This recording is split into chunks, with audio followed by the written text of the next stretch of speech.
This is a little intro that Lars made for me. The boom boom was gone. Oh, you guys see street vibrations, right? Motorcycles everywhere. All right, and then here we have the dance between property and paper. So that is, you know, it's been my passion since I quit my nursing job in 2004. And before that, I was tire kicking, you know, going to all the note conferences and things like that. Just fell in love with the note business. But what I just realized is it's this dance. If we can learn to dance gracefully with it, and you know both sides of it, it just creates so much more flexibility for the money you can make and the solutions that you can bring to the marketplace. And so that is very cute, right, Lars? I love it. Yeah, you did good. You and Cersei. Okay, and so just a teeny bit of background for those of you who don't know, I graduated from BYU as a RN, 4-year RN, worked in the ICU and the ER. During that time, I was also Mormon and having babies one right after the other. And so I think I had 3 babies in 3 years. And that didn't work. Well, the husband part didn't work. I accidentally traded him in for my best friend, Therese. And Lars, she had Lars, and all of those 4 kids were all in diapers when we got together. And so we've raised this family, and along with their dads, who had them 50-50, so I'm not going to shortchange them. But anyway, so doing the nursing thing, and then always having the idea that I could learn to not trade my hours for dollars. I just always had this idea, and it took me a long time. You know, it just snuck up on it. I was making, by the time I quit, I don't know, I was working 3 days a week and making a 6-figure income, which was great. That meant for the time that the kids were at my house, I could be full-time mom. I only had to work 3 days when they were at dad's, and I could be home. And so it seduced me for a long time. And of course, it's nice to have security when you have like 4 kids that you're like trying to raise. But anyway, at some point, I don't think I'll get into it now, but like a series, I am going to just touch it. Okay, so really, I was 39 and a half. I knew I needed to make a change. I'd been going to conferences and things for a long time, and I just wouldn't do it because I liked the security and of everything, and I was seduced by the situation. They helped me out by selling the company, and then the new people didn't like how much the nurses were making because I was doing not patient care right at that time, and it was a paperwork job, and I was getting bored because I was already at the top of what I could do in that company, and so there was no challenge left in it. So if you take away my autonomy and my money, pretty soon you can't buy me my time as easily. So they kind of did me a favor. So, but I knew I was having arthritic conditions of an 80-year-old because I was mildly depressed because I was just felt stuck in a place that I wasn't brave enough to break free of. And then one night I had the vivid dream. And that was in 2004, January of 2004, and it still is vivid to me at this time as it was back then. But I was in a beautiful.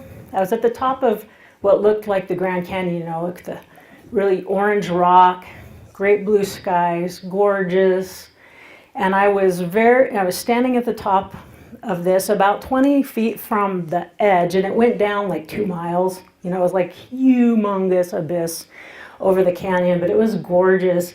And I was enjoying the day, except for I was in a cage. I was in a cage about the size of a, you know, the old things in the telephone booth? You know, yeah. You remember those things, telephone booth? So I was it was lovely, but I was in a cage. And then the next thing I know, and I was having a very nice time. It didn't seem to bother me. I was in a cage. And then I turn over my shoulder, and there's Jesus standing there. And he's actually kind of a jokester. Like, he had this mirth about him, like he's just about to pull a prank. And the next thing I know, without saying a thing, he starts pushing the cage towards the edge of the cliff really fast. So I go, oh, well, I see I have about 2 seconds to decide whether I'm going to go over to my death or I'm going to relax and trust the process. And just as he pushed the cage right over, I just laid back, trusted, relaxed, and I floated, and it fell through my body. It went over, and I was floating in the air, and me and Jesus are sitting there, and he's like going, I know you could do it. And the next day I quit my job. So that's my Jesus story and actually, growing up Mormon, excuse me, I don't know, we all have our different things. Obviously I'm not Mormon now, they don't really dig the lesbian thing so much. But yeah, neither do I. So just so you know, 25 years later, no, I'm just kidding.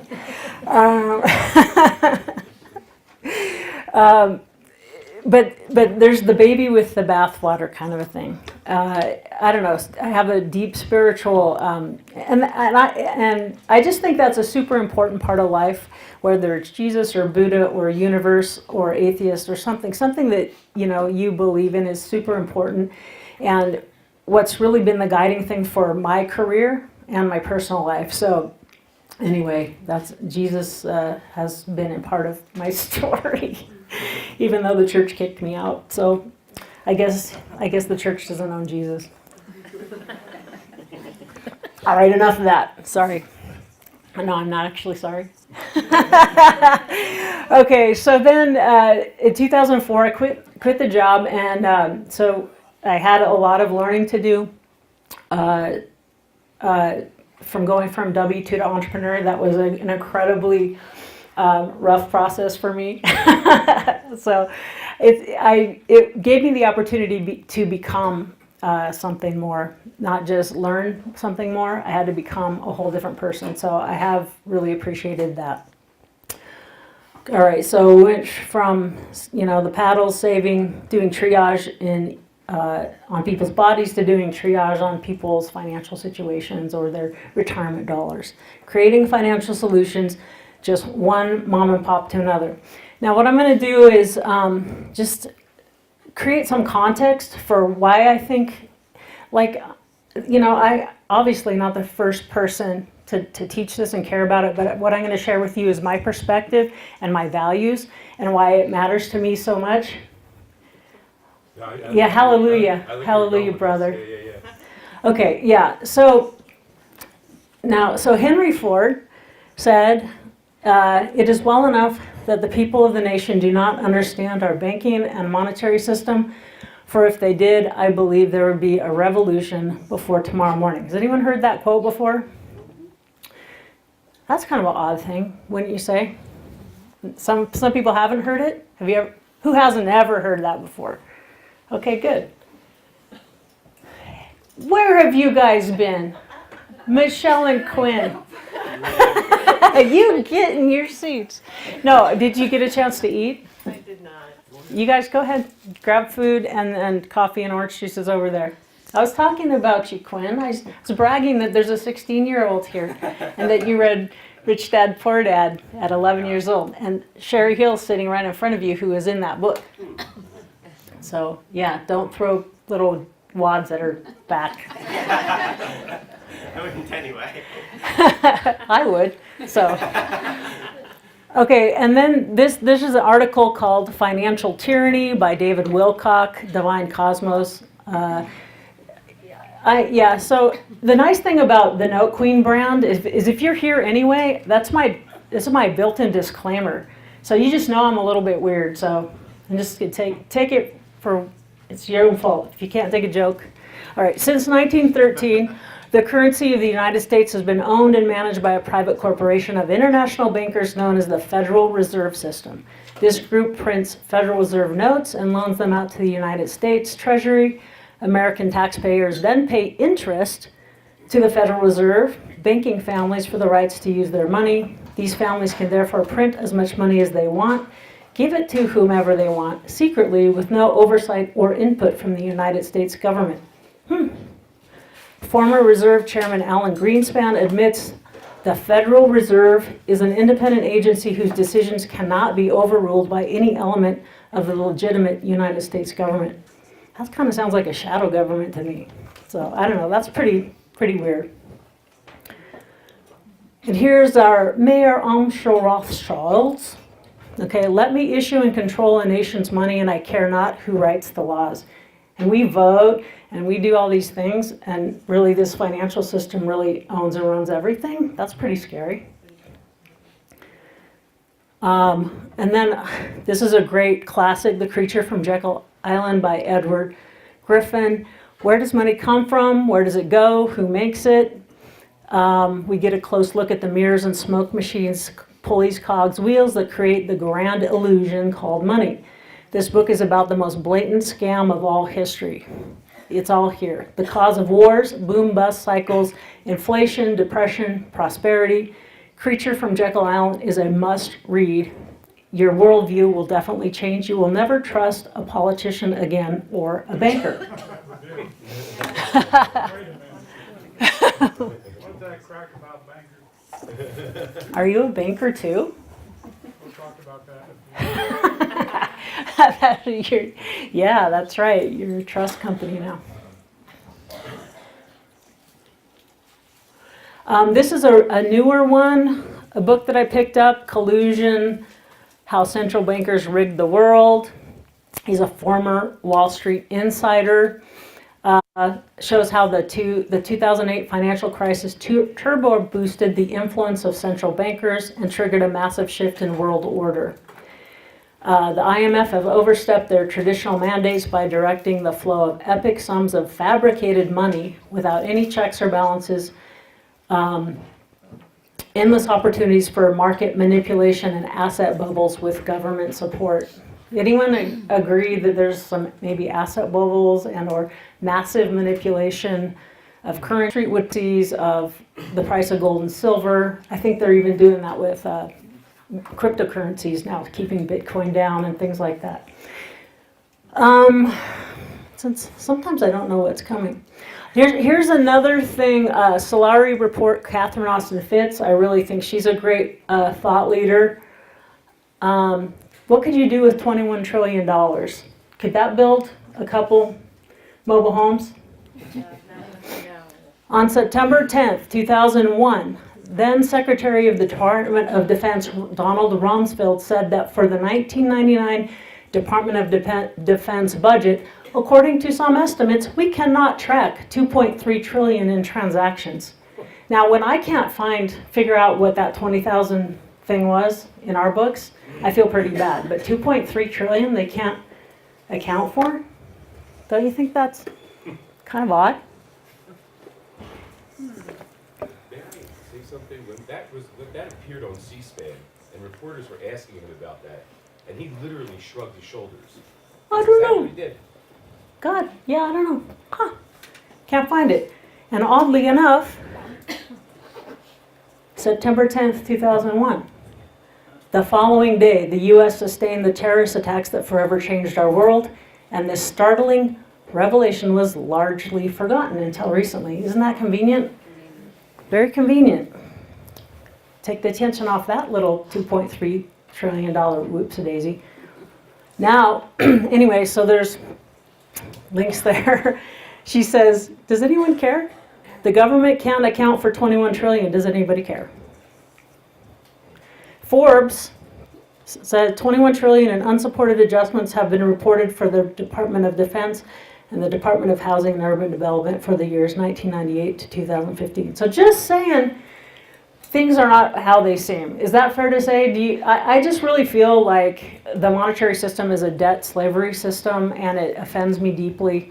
I want to be like Moses with my staff, like, set my people free. You know, how many people do you know, probably some of us in this room, where you know that the blood, the soul is just worked out of people just to survive, right? People that can't bring their true life's purpose and creativity because they're just so busy, just barely making it. They don't hardly have $500 saved up, right, in their bank account. And it just, I don't know. But it is what it is too. So how can we take what we have and do the best with it that we can? Just for, this is kind of a soft, if all of this is sort of new and disturbing or anything, I would recommend thrivemovement.com as a sort of wake you up, sort of, it's a gentle wake up to the realities of how things seem to be working right now. So Thrive, What on Earth Will It Take? And in fact, I think they're coming out with their second follow-up documentary this year.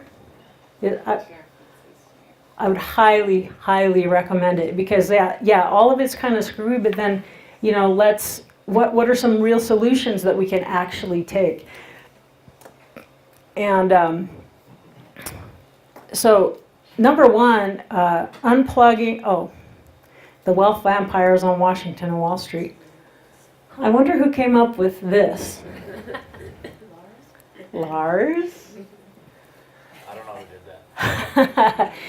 So here, a lot of us are, we're eating our junk food and being poisoned with all that stuff, watching the tube and all this stuff, and was it G5 or something like that? All the things that sort of make us crazy, and in the meantime, they're just taking money out of our pockets. And so someone really smart with initials NQ said, the wealth vampires on Washington and Wall Street would prefer that you sit back and do nothing. It's easier to suck your financial blood when you're docile and distracted. So really, that's the point of why we're here. That's why, I hope, why you're here, and why many of you have been even way more successful than me. I'm not the most successful by dollars or numbers of deals in this room by far. I have a great passion and a vision for it, and I love sharing my thoughts about it and getting the word out. Just so remember, the financial solutions, just one mom and pop to another, matters a lot to me. And so you're here to learn how to not pay the government any more taxes than you have to, and also take charge of your own financial future. I act like nothing will be there. No Medicare, no Medicaid, no pension, no Social Security. It's very important that we unplug from a system that is, I think there's another good one coming. Wall Street is a tapeworm. They cause us, this as a society, to want things that are good for the tapeworm that are bad for us, right? More debt, consumer, materialism, things like that, right? And so you have a nice little well-adjusted American family who takes their life savings, and it clicks right here, and they put it in the bank. And because of the magic and mirrors of the fractional reserve banking, they have the right to lend out that, 9 times or 8 or 9 more than what they have on deposit. So you think the banks are giving cheap loans. You private money lenders, you're greedy. Well, it's just, now they can lend it out at 4%, but they can do it 9 times on something they have. So if $100,000, you can loan out $900,000 with that $100,000 at different interest rates. So it's pulling money out. I could get $100,000 from you, Al, to invest. You give me $100,000, and maybe I have to pay you 8, 9, 10%, whatever it is. Don't tell me if you need more than that. Let's just pretend. Okay, so I owe you 10,000 or 10%, and then, well, how can I make money on that if I'm lending it out at 4? Well, of course, they don't have to pay near that there, right? But the thing is, if I can take his money and loan out $800,000 at 5%, do you think I'd be ahead of the game? Okay, so there's something really, really not right. It's hard to get ahead. So anyway, so then they take this money, and here we have little Mario. He's working hard. He's a small business owner in your town, or maybe a real estate investor or something like that. But let's say he needs a credit card. And what do you think they're gonna charge him? Kind of might be expensive. So they'll take, the family put in this money. Wow, this is a little bit slow. Oh, because it goes to there? Okay, so then he's got to pay interest. It's kind of heavy interest, right? So he might be paying on a credit card 18, 22%, right? And the beast takes in those payments times 9 or 10, right? And then all they can manage to spit out is these teeny weeny little interest payments to the family. You get me? Okay. So why can't we get rid and behead this beast, get rid of it, you know, cut that out, and now this guy can make smaller payments and the family can get bigger payments. So that's my vision. Do you like that? That's my vision of cutting out that middleman, because I think that they're draining the wealth out of our communities. So not that I hate, there's, you know, I'm really glad when I'm trying to flip out of a property, I'm glad someone can get a loan and cash me out, right? I'm not saying that there's not a place for it and that not some system would be great. I'm just disgusted with what we have right now. And in fact, I may be wrong, but like I'm going to call, I think we're at historic, unprecedented times, and that we're probably getting ready to switch to some degree to a whole new financial system. I think the Federal Reserve will be gone inside the next 5 years. So, and hopefully replaced with something where just to print money, you don't already owe interest on that money. I mean, that's crazy. You can never pay it back. And so not knowing with the uncertainty, I like diversification anyway between property and paper and long-term and short-term and different geographies. But I also like a little gold and silver. Like I'm prepper, you know, I came from Mormon, you know, you're supposed to have your 2 years supply and everything, right? So, and we were just refuge makers ever since my grandma, my mom, me. And so I have a little gold and silver, I have some cash at home, I have a little crypto. I mean, I like diversifying because I don't know how this is going to play out, and I want to hedge my bets. Oh yeah, guns and ammo and food and water and Quincy? Please tell me where the cash and gold and silver. Yeah, if I could remember, that's why I tell Christy wherever I put stuff, because I don't remember where I put it. So if Christy wanted to take off with everything she could, but she won't. So anyway, just my thing, and so this is a good time that I want to. So then, here's an example. Here's a coincidence, and I feel like I'm breathing into this thing.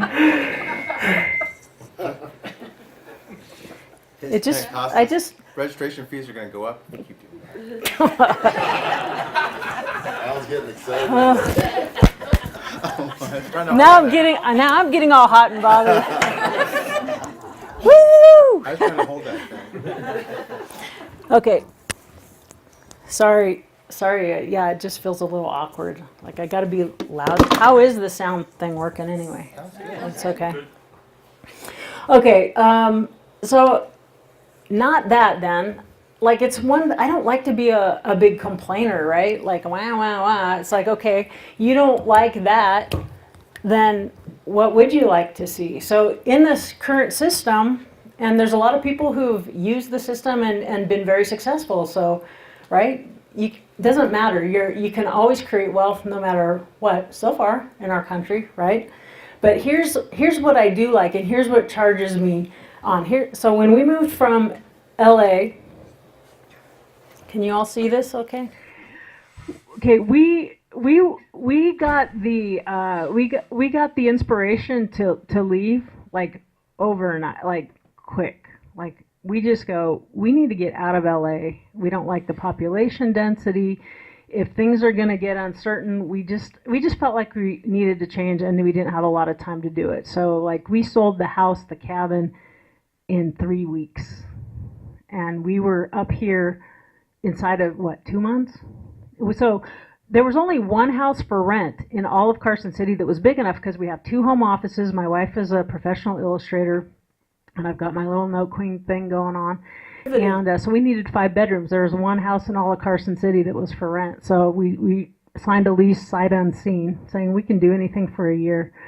And as it turned out, it's a great part of town. I'm glad our initial idea didn't work out, because where we are is where we're supposed to be. And to boot, we found out that our landlord is not a professional landlord. He was an accidental landlord, and they owned it free and clear. I said, hey, why don't you just sell it to us and owner carry. And since Walter's not here, but like I was already not doing much with banks, but he helped me go, just draw a line in the sand. And just for me, I'm going to be an example that I never ever use bank financing. Not that it's bad, not that there's a place for it, but just for me, I'm not going to, at least right now with the current systems that are in place. So, but the problem is when someone's not used to being a landlord or an investor, doesn't that owner carry thing sound a little weird? That's scary. What's going on here? But it took 6 to 9 months, but we finally talked him into it. So here's David. It's because this brings it really personal. So David was the landlord, and then I turned him into the lender, right? And David has a guy that works for him. Now he owns the garden center in town. So he owns the garden center, and the garden center employs Pancho. That's not his real name, but everyone calls him Pancho. And then, yeah, it's Pancho, Fesco, Pedro. Yeah, there's these different names of, we have a joke. No, I'm not being racist, actually, I'm not. But I could be, but no, I'm not. So anyway, so first, actually, before I talked to him, he says, I got a guy who works for me who needs a house. They're pregnant with their 4th kid. They're in a 2-bedroom, 1-bath mobile home, and they need a home. Can you help them? I know you do something with these numbers and the money and stuff like this. So I said, I don't know, maybe. How much does he have saved up under the mattress as cash? And $40,000. I go, yep, I can probably work with that, right? So I helped him get a home, and so then there's me, and then by extension, I have my investor, because I took down a property cash, some of my cash with some of my investor money, and yeah, and then I sold it to him on owner carry, right? And I'm going to explain, please bear with me. We're going to be very circular. I know some people are extremely sophisticated and some are brand new. So we're going to get to explaining these in a circular fashion. As you can see, I like circles. So can you find him a house? Yes. So I bought it cash. I owner carried to him. So he's making payments to me.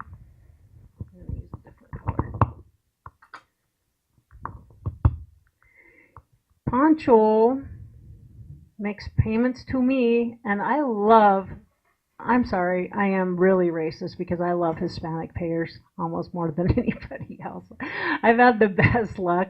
You know, they have a lot of cash to put down. They don't want any trouble. I've really never foreclosed on one that I know of, except for one. Well, no, that wasn't his fault though. Okay, so he pays me. He comes to my house because he's also my gardener. He comes to me with cash, sits in my office, gives me cash. I give him a receipt. I pay my investor. And then by then, so since I did that for that guy, then I think that set up for him to go, okay, I think I'm going to do it for you guys. And so then the money goes here because now he carried for us. He wanted a big down payment, I think 30% down, carried it for 5%. For us, amortized over 30, doing 4-5 years.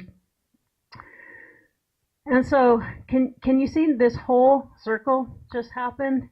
Where, do you see a bank anywhere in here? Does anyone see a bank? I don't see a bank in here. Okay, so you can see that it's not an abstract concept. So now I want David to do well. So I shop up here, so he does well, so he can keep paying Pancho, and Pancho can keep paying me, so that I can keep paying David, and if I need some extra work, I give it to Pancho, so Pancho can keep paying me, investor, and I can keep paying David, and I shop here, so David can keep, do you see? Now, this is very intimate, and then you don't go, well, screw the banks, right? No, I am, you can see that anything doesn't work here. That's not a derivative. It's not a smoke and mirrors. This is real money and real people. Can you see how it becomes a much more like chicken in your backyard kind of thing? Like, you know what's in your back. If you have chickens in your backyard and you're eating the eggs, you're really conscious of what you're putting on the lawn back there. Because you're going, oh, I'm eating that. All of a sudden, the connections make sense. So I think there's a way to bring wholeness. Now, this is an extreme example, but I love this so much because it articulates something that is super important and I'm very passionate about, is creating these mom and pop solutions that we have with each other. And so I think we just need to bring honesty, wholeness, and some asset-backed something to our financial system. So this is why it matters to me, is we can unplug from Washington and Wall Street and still create a lot of solutions. Does that make sense? Anyone have, can I have an amen? Or? Amen. Thank you. Gosh, I forgot to start off with a prayer. Okay, well, you know, life is a prayer, right? And my prayer is that everyone who came here, I'm so glad that you did, that you will leave with what you came for, or hopefully more. You know, I really wish for that, that we'll have the light of understanding and the love and sharing between us all. So anyway, that is the little Note Queen view of things. So property, paper, and cash, right? These are some core asset classes. There's different ones, right? But these are the ones we're talking about. We have property, real estate, paper, notes, and cash, or the money we think we at least have in the bank at any given time.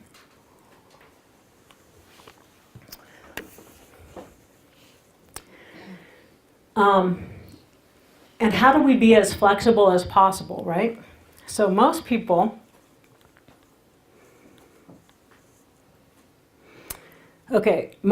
get this part.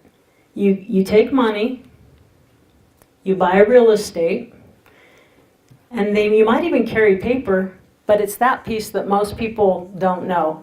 Would you agree that that's the most obtuse part or obscure part, is turning the paper into the cash? And I think a lot of you are here to get clear on some specific, how do I structure this so that I can go from there to there? So I find that this movement from here to there, pretty common, right? You keep it as a rental or you flip it. Then carrying paper, that's another thing, right? Okay, then you're not collecting rents. You're collecting mortgage and interest payments. In fact, David Kurtzman, I was just helping you with an amortization that you did. You just carried paper. I'm assuming you have owned or still own a lot of property, right? You've been a landlord? Yep. Okay, a lot of people. Now you're the bank. Pretty nice, huh? No one calls you with any maintenance repairs or anything like that. And now I'm assuming David doesn't want to sell his note because he wants the cash flow. But if he wanted to, how he had structured that would depend on how he could cash out if he or his heirs ever had to or wanted to, right? So this is the Achilles heel. This is the main thing is that for us to be able to make the most money and create the most solutions, we have to be able to go really easily around this whole circle. And the same is true of the reverse. You need to take cash, buy a note, if you have to, foreclose, and you have to get cash back out again, right? Can you see, I want you to be able to go forwards and backwards with equal ease, because anything you can do with real estate, you can do with notes. You can wholesale it, you can rehab and flip it, you can long-term hold it, you can JV with it, everything, right? So, all right, I'm gonna take a little breather. Seems like I've been spouting off a lot of Note Queen stuff. You know what, there's no clock in this room. What time is it? 9:45. 9:45, thank you. All right, so basically, let's get down to the basics. What is a note? It's a promise to pay, and I owe you. I owe you this money, and I'm going to pay it back over these terms. Now, in real estate, and ideally, if you're making a loan, you have a security instrument. That means if you don't keep your promise, you're going to lose the asset. It's secured by an asset that can be retrieved and sold to get the lender out of their financial position, hopefully without a loss. We have secured and unsecured notes, right? So we talked about, you saw the little bondage thing, the deed of trust, right? That Lars made. If you don't have, wow. This is how you feel if you have an unsecured note. There's nothing backing up your note. It's kind of a bad note. You see that bad baby note? Smoking and drinking. Feels very insecure because there's nothing behind it. If the person doesn't pay, there's nothing to do but maybe sue somebody or send Luigi or somebody over with the knuckle breakers. I don't know. Or you can have a secured note and feel really confident with a good little baby note. And because it's secured, you got a chain, right? You got a chain around that asset that you can take back if the note doesn't pay. What's equity? Equity is, right, the money that's stuck inside the house. The value, the dollar value that you're leaving in there. Anyone ever been equity rich in cash? Yeah. Like you own a lot of stuff, so your balance sheet looks okay, but then like you feel a little scrunchy in your bank account, right? So liquidity is really important. Equity is really important too, right? Okay, what's liquidity? Click. Okay, on a cash sale, you're getting the equity out of there. In this, this is just one example. There's more definitions. You drain all the equity out at one time. Okay, then you're liquid because you sold for cash. But then what do you have? A lot of times tax consequences and other things, but it can be worth it, right? You can also get liquid with an installment sale, which was just taking out the liquidity just little bits at a time, and usually monthly payments, right? And there's a lot of tax advantages to this, right? The installment sale, you defer your capital gains, you're making an interest rate that's higher than most people. Most people don't know how to make more than 4 or 5% on their money, sticking it somewhere, right? You can make that or better. So, and then if you take it back, remember the little choker chain on the house?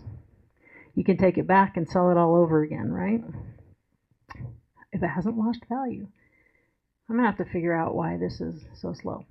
Okay, so here's another, I'm creating visuals to help understand how I see the playing field.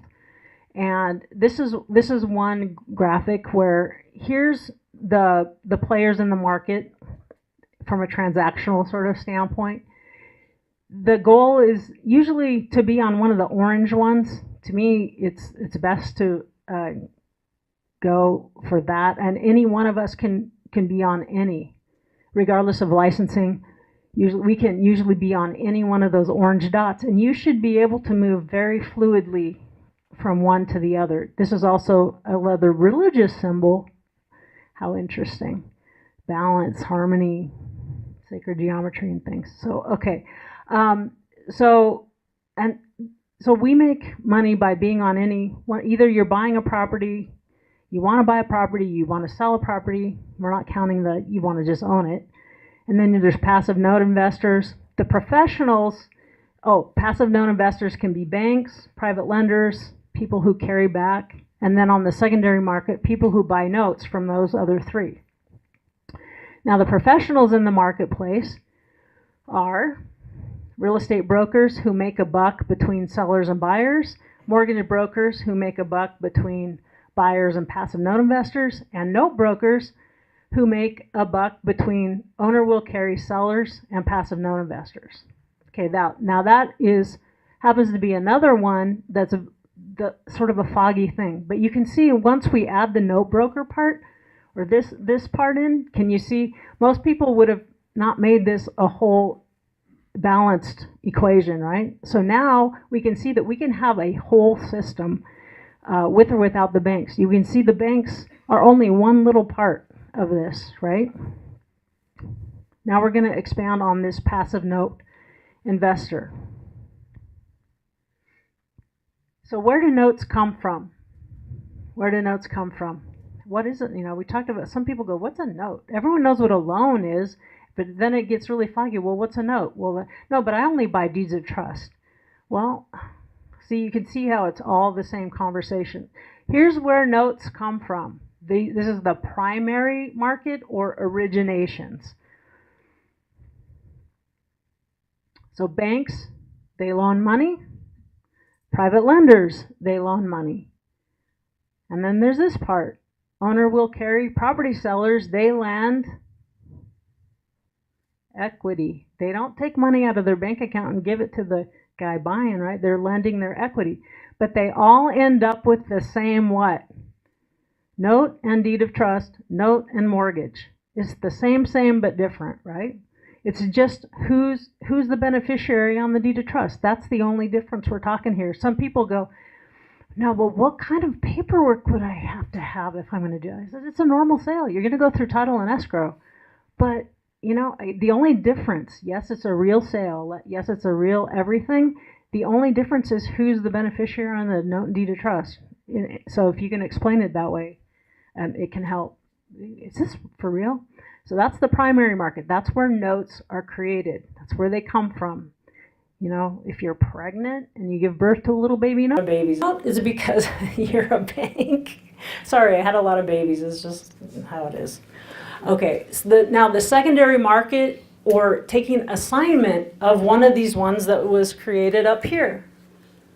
Now, everyone thinks, well, a lot of people think, well, the assignment, well, that's a weird thing to do. Am I making a loan? No, you're buying a discounted note. No, but, well, the reality is, who's private lenders? Bo, you're a big private lender, right, Guy? Well, I'm a hard money lender. Yeah, hard money lender. Yeah.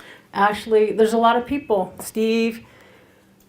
Okay, is it true or not true that you can make a loan out of your warehouse line of credit or something, money that you have, and then you assign it later to one of your investors? Yes. It's common, right? But everyone thinks that's so weird. You're taking an assignment. Even a hard money lender, private lender, can fund it and still assign it. So when people think it's odd, it's really not. That's how a lot of hard money companies work anyway. We have, I'm going to have to work with this. So normally the secondary market, right, when a bank makes a loan, mostly they don't keep it in-house. It's rarer to have a portfolio lender, right? Usually they're finding out what Freddie and Fannie will pay, and then they're packaging up their loans and selling them into the secondary market, and then who picks them up? Big hedge funds and things like that, so that they can sell them things that are better than what they really are. Okay, but in the private sector, they forget, and that's one of the voices and the messages that I've been trying to bring out since the beginning, 2004, 2005. I was kind of cutting my teeth or chewing my cud or something like that. You know, finding out my place in the market. It's like, nobody's doing that. Don't you think people should know what the secondary market is going to pay for their note before they create it? Wouldn't that be good to know? I mean, these guys figured that out. We find out what they're going to buy, then that's what we originate. But then people who carry paper, sometimes they don't think that far. And that's fine if you never have to sell the note. But if you do have to sell the note, wouldn't you kind of like to know how to set yourself and your heirs and beneficiaries up for not a nasty surprise? So the underwriting should be to consult with what happens in the secondary market. And that's why some of you are here. Now I can take an assignment from a private lender, hard money lender. Or sometimes these people want out and you can I've bought a couple discounted paper. They just want out. They need to get liquid for some other thing, and so they want out of their private loan that they made. Usually people who put out $100,000 don't want $95,000 back. So that's not where you get most of the paper at a discount. Most of it is here. So this is where the classic, and of course, there's a lot of people who buys non-performing paper from banks and things. Abby,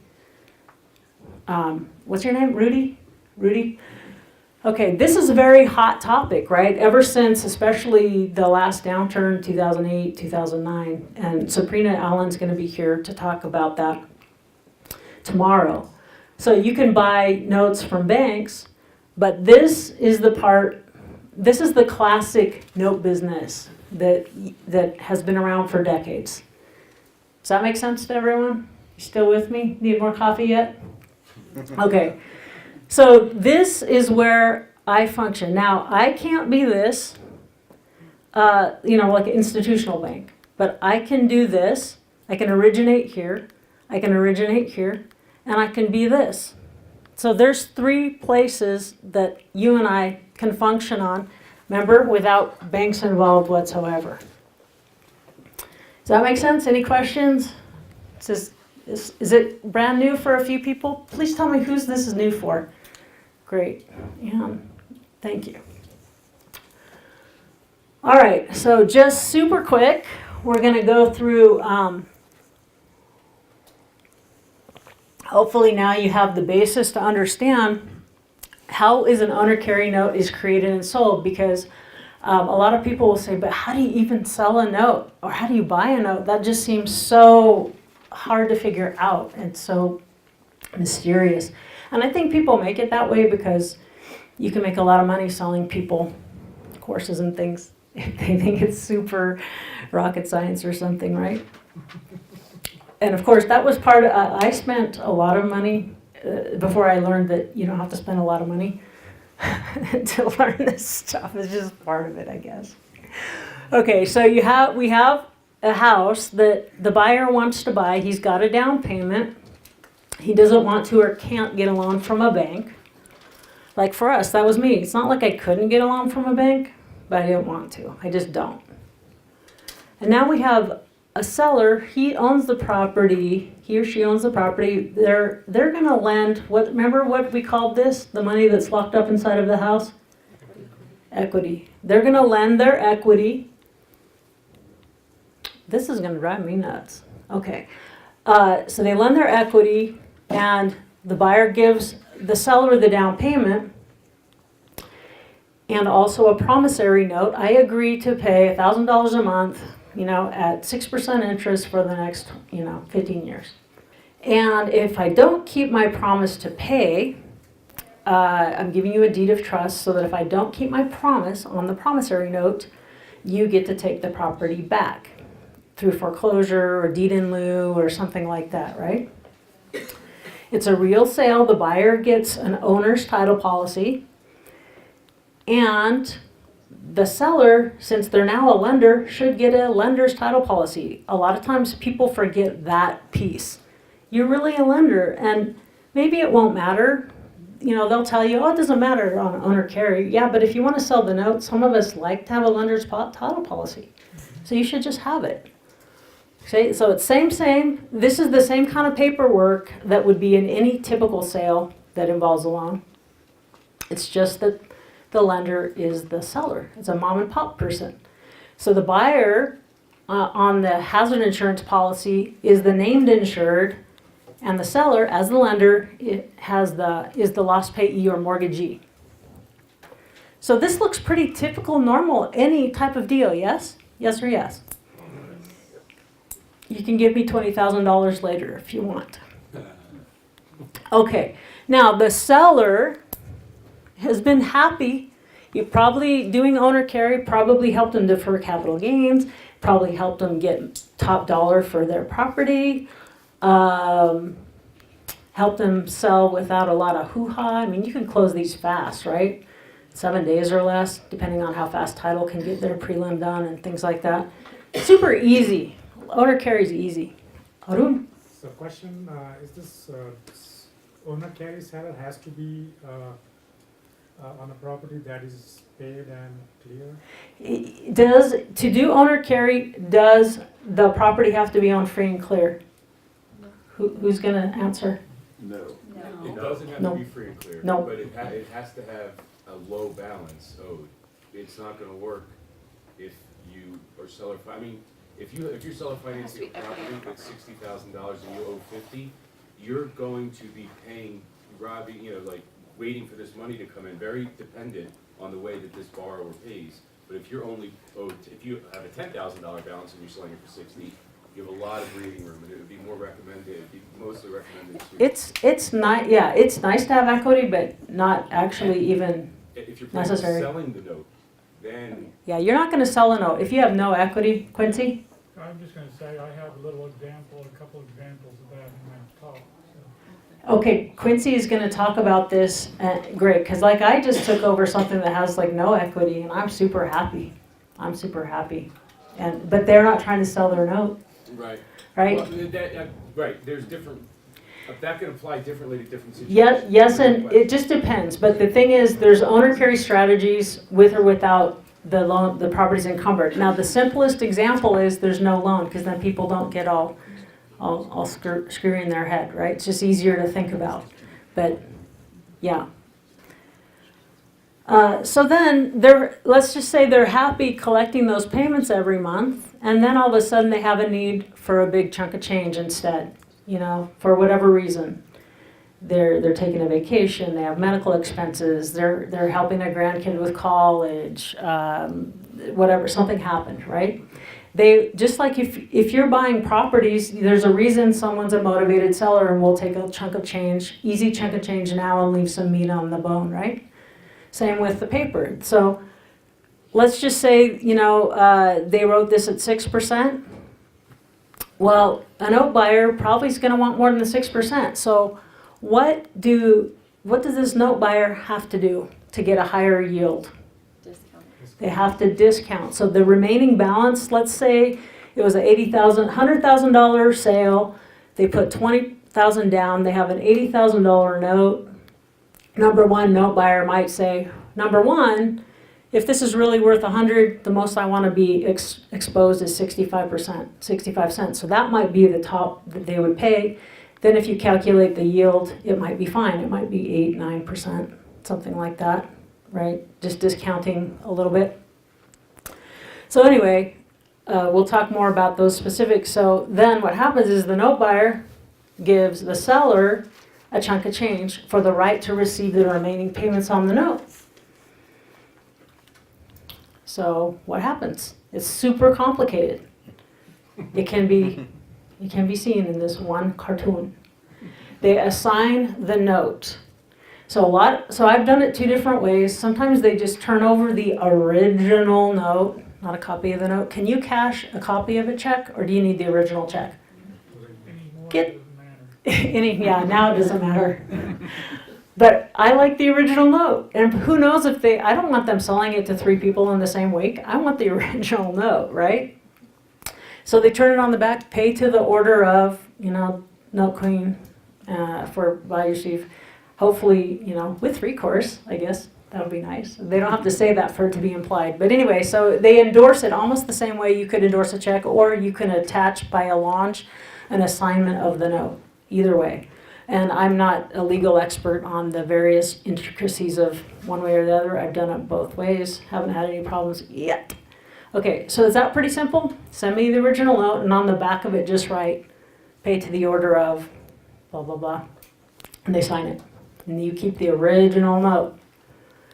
Now, we got one thing we need to record in public record. That's an assignment. Okay, assignment of deed of trust. It's usually only 2 pages long, and it's recorded.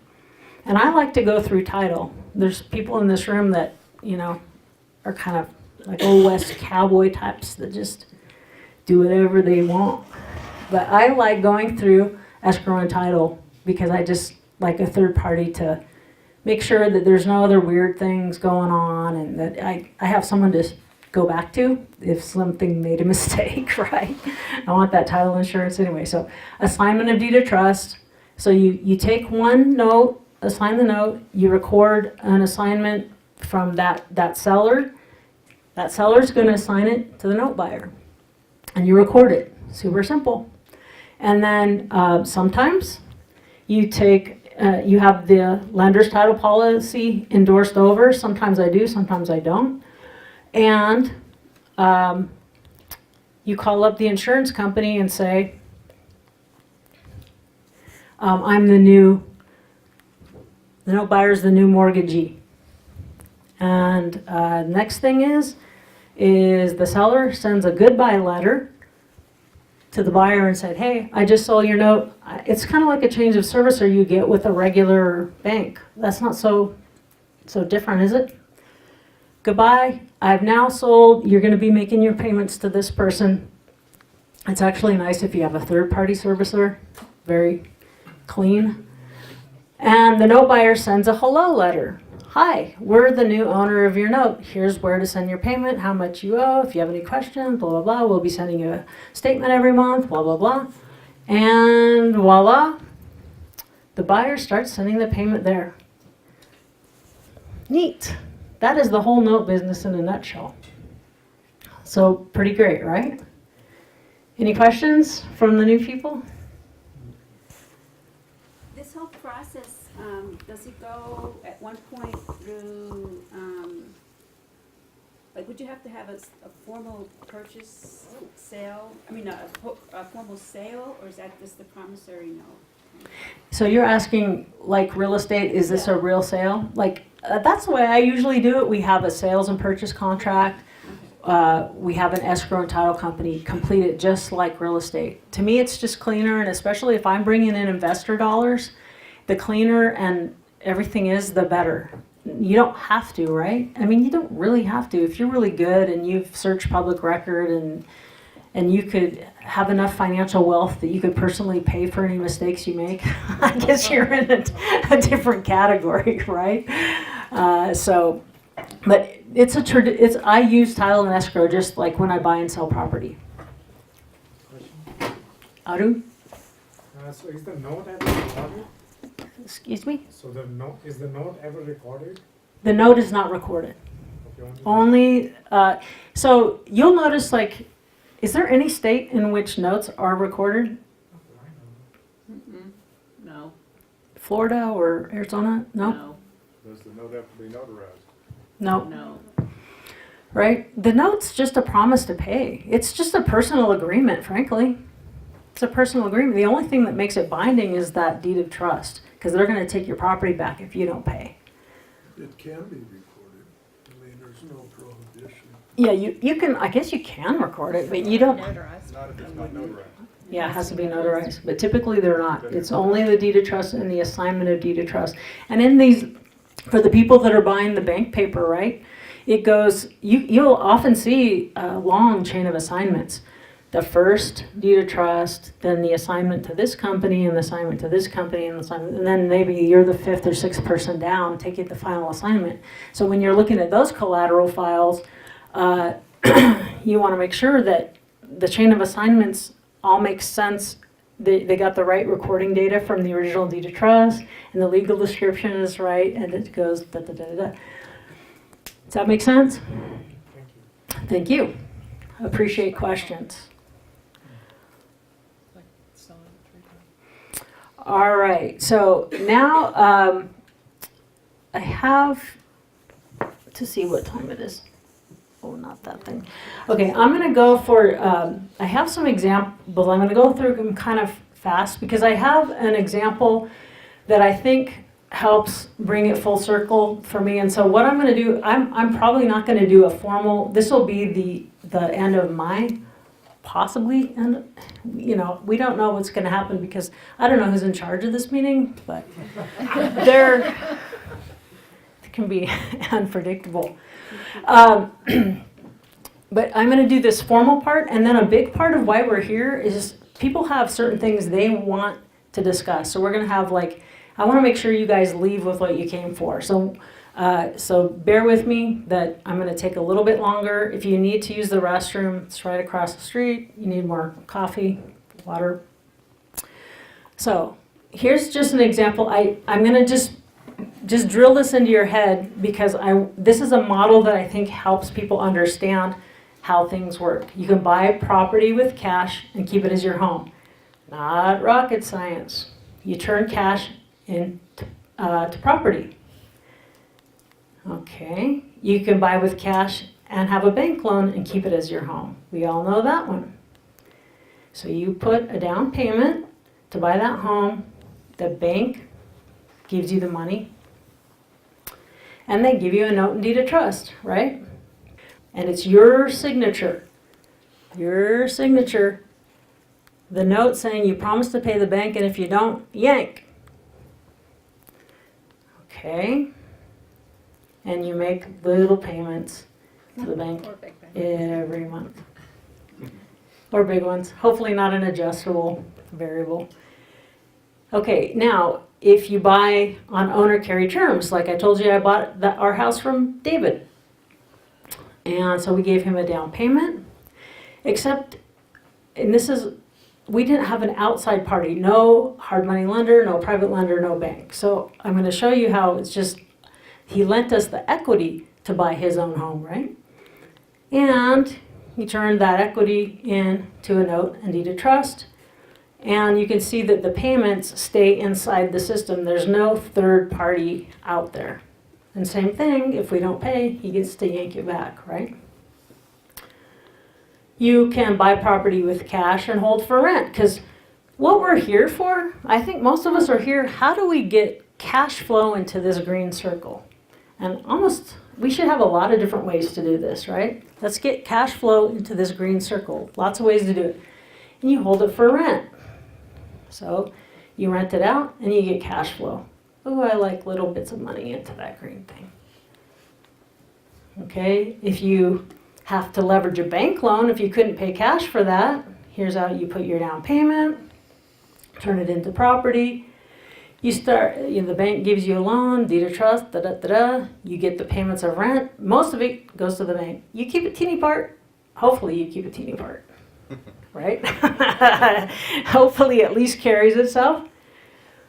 Okay, you can buy with owner carry where there's no third party. I always try to make my sellers that I'm buying from my bank. Same deal, we saw this before. They turn their equity into a note and deed of trust. You rent it, keep a little, send it on back up to them. Oh, this is so fun. Oh, that is so cute. Okay. You can buy it with cash, hold for rent. We already did this super fast, just a reminder. Buy paper at a discount. That's my main business. And hold for interest. So I know how to collect rents in there, right? Now let's get a different way. Now I bought a note. Now it's just getting me interest payments. It's like a rent on the money, right? So just rent on the money. Instead of renting a house, you're rent on the money. Buy discounted non-performing note, meaning it's not paying, right? Borrower's not paying as agreed, with cash, and you foreclose. So you bought the note, it's not paying, you foreclose, now you're getting rent.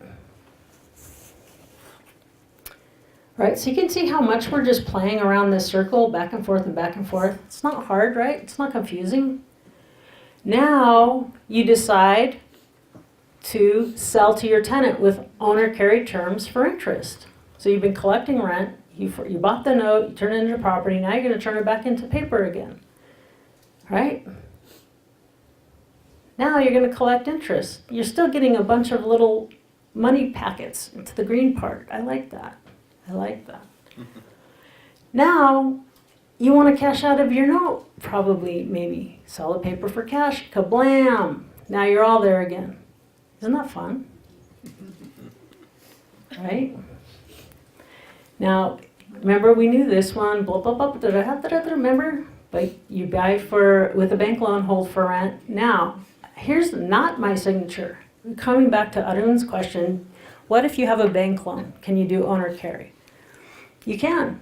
In fact, a property I just almost finished rehabbing was just taking it subject to. I gave him $40,000, took over a $600,000 loan. The interest rate is 1%, so I like that.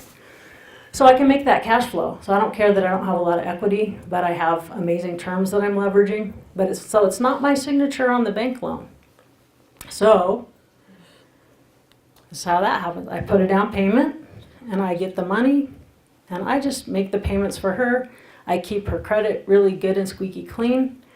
But the note and deed of trust is still there from the bank. Now this is the only way that I will work with the bank, is just leaving the existing financing there.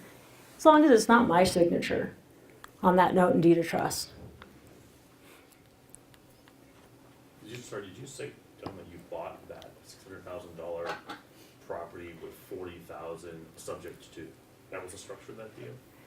Yeah, so the after repair value, I don't know, $850 maybe. It already had a $600,000 loan. I paid $40,000 to take it over. This is not good. We buy houses kind of numbers, you know. But because the PITI is $1,750, it was the same as we were paying in rent in Carson City at a house that's worth half that. So for $1,750 PITI, I can make that cash flow.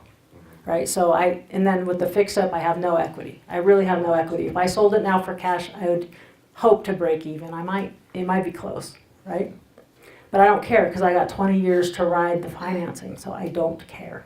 This is one of the ones I'd like to learn a lot more about this weekend. How do you convince, it seems like the person who has the most at risk in this area is the original seller, because they're still on the hook to the bank. How in the world do you convince someone to sell you that?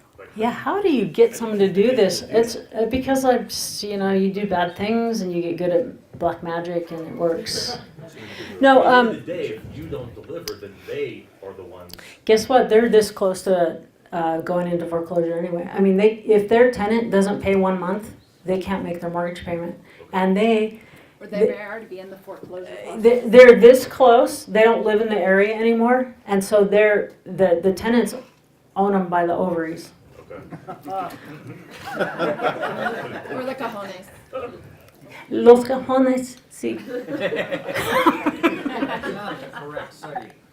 It's not the correct thing. Walter, what is the correct thing to say? Well, no, about the ovary thing. The ovary thing? I don't know. Well, in her case, We got the ovaries clanging here. Boing, boing.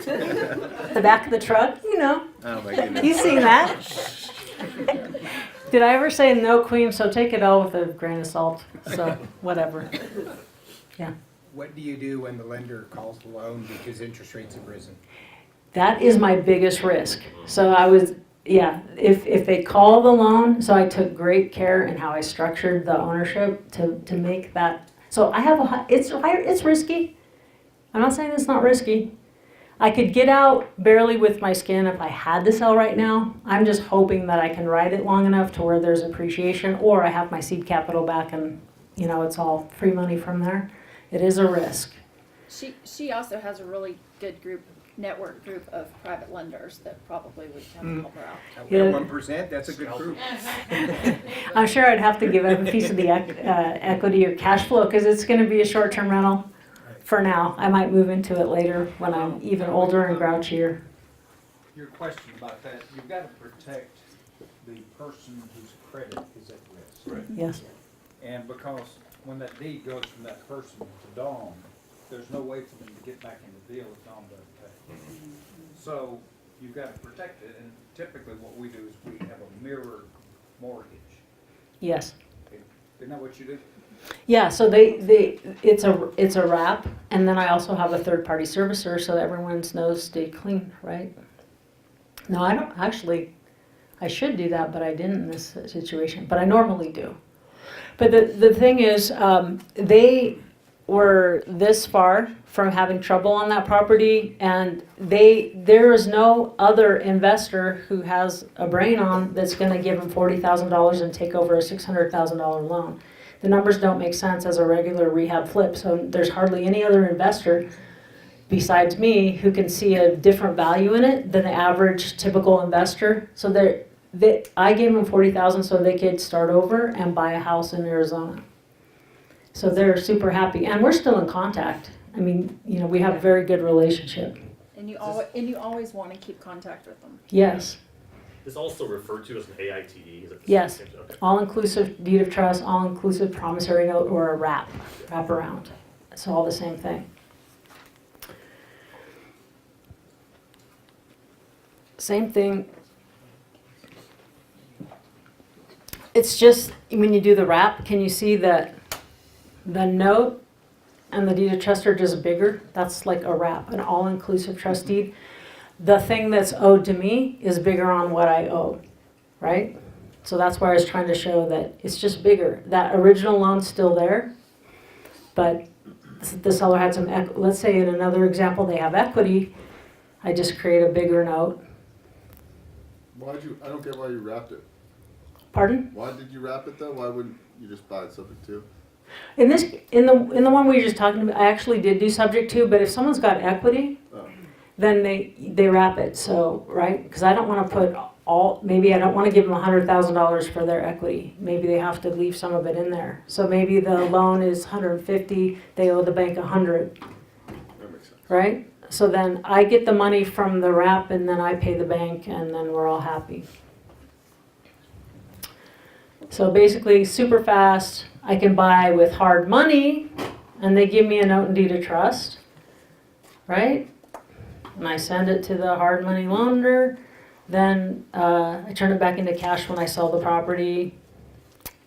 I would rather than use a hard money lender, even if I'm only planning to keep it for 4 to 6 months, I want the seller to be my hard money lender at 0%. No origination fees, right? So I always try to get the seller, even if it's a short-term deal, to be my bank. I always try that first because it's cheaper and easier. Buy property with cash. Now, partials. So now I bought it for cash. I sold it on owner carry terms. I took a down payment and now I have a note. And of course, I'm receiving the little monthly interest payments, the rent on the money. But now I want to get my seed capital back out. So I bring in financial friends. This is one of my very first, Bill Wheeler is one of my very first financial partners. He says, I'll give you money. I'm selling him let's say the front 5 years of the note. He gives me a big chunk of change. I assign the deed over to him. So I start making all the payments that come in from my borrower. I give it all to my partial person. And they're happy because they have a very safe position. They're very passive. They don't want to be active investors. Once I'm done paying them, they assign the note back to me. And here I am getting to collect payments again. See? Do you like this? Is anyone having fun with this? Or am I just laughing at myself? Dahlia? So do you assign the whole note, not a partial amount? You have to just assign the whole note with an agreement to give it back. Anyone do it a different way? I think you do hypothecations. But even if I'm buying a partial, I take the whole note. You have to, because you have to be in control. You have to be able to control In it. case you have to foreclose, you have to own the whole note. And they just better hope I'm a good person and I give it back and they don't have to sue me. To get it back. So the promissory note, It's easier with a servicer in place. Go ahead. so the promissory note lists the dollar amount, doesn't it? Or that's just on the mortgage? So then like me and Bill, we have an agreement. Here's, it's $1,000 a month coming in. I'm going to pay you a certain amount. They need a certain yield. And I'm going to give you the security of the whole note. Because if I die, I want him to be, if our whole family goes up, down in a plane crash, people need to know how to take possession of the asset again. Stop traveling on the same plane. So, yeah. Stop traveling on the same plane. Or just stay home and make everyone come to me. Okay, so that's why you're here. Thank you very much. Question? Yes. Arun? So I was wondering, when you sell a parcel, you assign it to the buyer and then they reassign you back Yes. when they give it back to you? Yes. Now, with the people that I know, like, and trust, and they trust me, like, I keep the original note and I keep the servicing, so I know when it's time for me to get it back. If you don't know the people, it's nice to have a third party that's sort of involved, I would say. Even in the case of a partial, you would still transfer the wet signature note to the buyer for the duration of their ownership? Yes. Okay. Note and deed of trust. Yeah, the assignment of the note, the assignment of the deed of trust. Those two things, so I gave it to them. And then when I pay Bill off, he gives it back to me. And so I got my seed capital out, and I still get the payments left at the end. Can you see if I took my seed capital and did it again and again and again? I'm building my own retirement, right? So then in year 6, I got one that hits. In year 7, I got 2 more that hit. In year 3, I have 15 more that hit. Can you see that, $500, $800, $1,000 payments start making a difference? So I've got, sometimes I don't take any money out of the deal up front. I leave it all the juice for the back. Because I bet I'm going to get older someday. If my attitude improves greatly. Yeah. I can do pull-ups and I'm 54. Okay, I'm happy about that. You guys want to do any push-ups right now? Like, I feel like doing push-ups right now. Let's have a contest. Oh, Bo, you had to go do that. There's I'll like do like 5,000. Like with one pinky. All right. So I'm any other people who want to add to this list. But what makes a good note? If you're going to create a note and pop out this little baby, if you're doing owner financing, you're pregnant with a note. It just hasn't come out yet. If you're thinking about doing owner financing, you are pregnant. Can you feel it kicking around in there? Okay, we'll talk to someone who will possibly buy the note before you give birth to it, before there's a wet ink signature on your documents. Then when you give birth, you have a good little note baby who's healthy and happy and doesn't have colic. Okay, really, it's about the security, yes? If it has to be secured by something that someone actually would want. If they have to foreclose on it, they want to know that they're happy to own it. They hope they don't have to, but they want to be happy if they would. So it has to be, it's nice to have a clean little note. You have, I'm not saying I buy all clean stuff, but just typically, I'm just giving you the foundational things for the note business. A great property that appraises for as much or more than it sold for. You can get a premium when you're doing owner carry, yes, you can, but if you're going to sell the paper, it's actually better if the owner, if it looks like on paper that they have equity, that you didn't go crazy on that, right? Because someone who thinks they have equity has a lot more emotional attachment to their property. Or if they get in trouble, it's nice to leave some room so that they can sell it and get out, It's not our business to take care of everybody, but it's just what I like. Large down payment, hard equity, meaning hard-earned cash out of their pocket. Not a gift from the government, not a gift from something they worked hard for. Typically, owner financing is acceptable 10% down. That's still light, but that's the standard in the industry, at least 10% or more. If it's an investment non-owner occupied, 20% or more. Although sometimes the investor paper is safer than the owner carry paper because the property pays the loan, not their job, right? Good credit or no credit. Sometimes, I already told you some of my favorite borrowers don't have a credit score, and I don't care. But good credit, and Abby would attest to this if he was in here, right? I mean, the bigger, larger institutional buyers of paper need good credit, or they just simply doesn't matter how good the deal is, they're not going to take it down. Seasoning. You can't over-season a note. Like you can put salt and pepper and you make your food bad. You can't do that with a note. So seasoning means the payments have come in for a long time. And is it a good payment history? Are they always 30 days late? Are they 60 days late?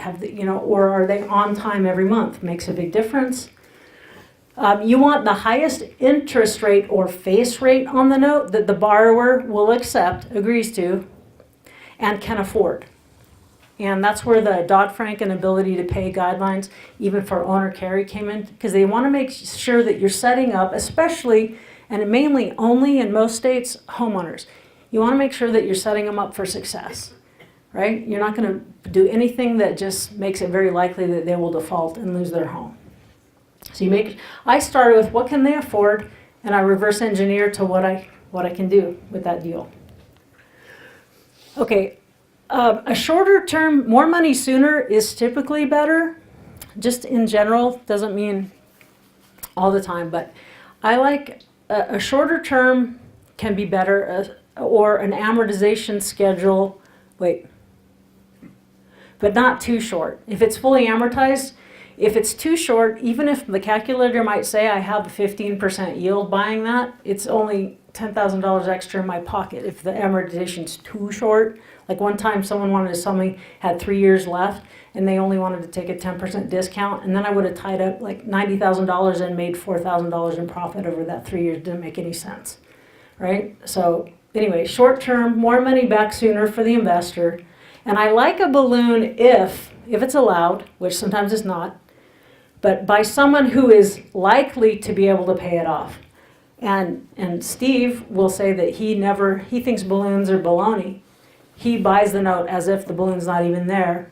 So he has to buy as if it's going to have to run out a longer time. So if you want to, I like balloons because it's an option to renegotiate the terms at that point. I like to already have a default rate figured in there.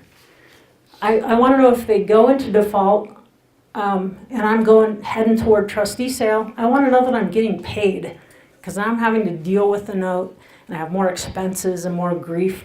So I want a default rate that's higher, already pre-negotiated in there. And I also like pre-negotiated modification. If we're going to go past this date, you're going to pay me this much of the, 2 points of the, 1%, 3% of the unpaid principal balance as an extension fee.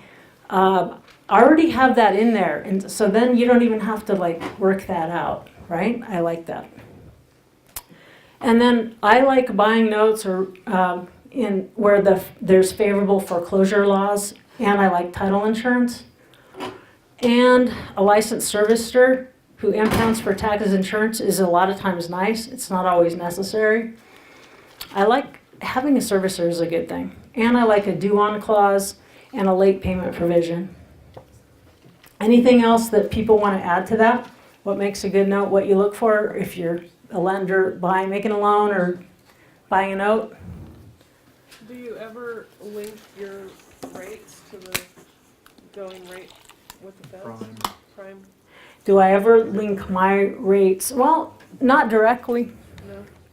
But the general climate does dictate how competitive I have to be in the marketplace. If someone else is going to buy it at a 7% yield, I'm not going to take down very many things if I need a 12%.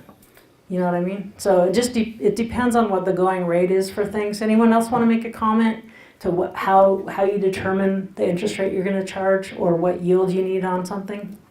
Anyone else want to comment? In that case. Something I would add to that would be the borrowers, what they do for a living. And mainly because, are they professional gamblers? Because we live in Tahoe. Seriously, we run into those. And so are they professional gamblers? You want to know what they do for a living. Not only is their credit score decent, not only do they have a ginormous down payment, a really decent one, but what do they do for a living? Yeah, it's nice to know that. Especially if my LTV or ITV investment to value is going to be higher than 50%, all of those things become a lot more important. If I like the property, I almost don't care if I'm below a certain amount, right? We have Abby? Just to add to that, background checks on the Background borrower. checks. You get, crazy stuff that pops up on a background check.